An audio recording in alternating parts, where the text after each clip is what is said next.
राम आनन जब आए हैं विश्वामित्र मुनि, दशरथ जियरा वियोग रे ललनवा। अरे दशरथ जियरा वियोग रे ललनवा। राम आनन जब आए विश्वामित्र मुनि, दशरथ जियरा वियोग रे ललनवा। राम के लई के जनकपुर पहुँचे, अरे सीता के रचलबा स्वयंवर रे ललनवा। राम के लई के जनकपुर पहुँचे, अरे सीता जी के रचलबा स्वयंवर रे ललनवा।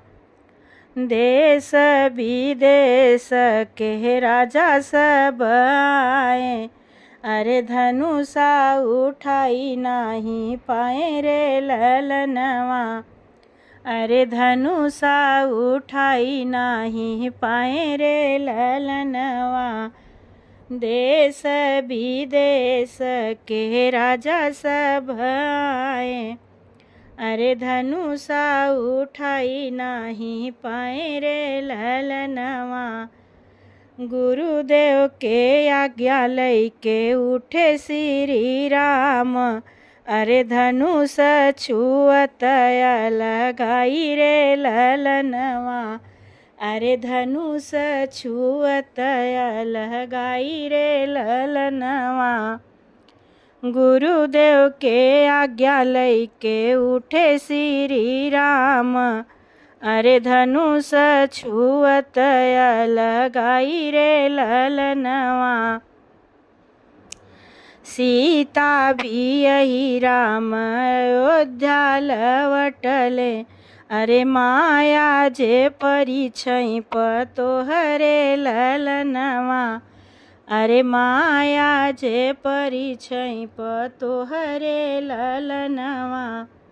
सीता भी यही राम अयोध्या लवटले, अरे माया जे परिछई पतोहुरे ललनवा। घर में से निकली हैं माता कैकेयी, अरे कनक भवन दी बनवाई रे ललनवा। अरे कनक भवन दी बनवाई रे ललनवा। घर में से निकली हैं माता कैकेयी, अरे कनक भवन दी बनवाई रे ललनवा। भवन बनवाई सासु सीता के सौंपई, अरे करहु अयोध्या के राज रे ललनवा। अरे करहु अयोध्या के राज रे ललनवा। भवन बनाई सासु सीता के सौंपई, अरे करहु अयोध्या के राज रे ललनवा। जेहि माता सीता के भवन बनाई, अरे उहई माता दीही बनवास रे ललनवा। अरे जवन माता सीता के भवन बनाई, अरे उहई माता दीही बनवास रे ललनवा। अरे उहई माता दीही बनवास रे ललनवा। राम आनन जब आए विश्वामित्र मुनि, दशरथ जियरा वियोग रे ललनवा। अरे दशरथ जियरा वियोग रे ललनवा।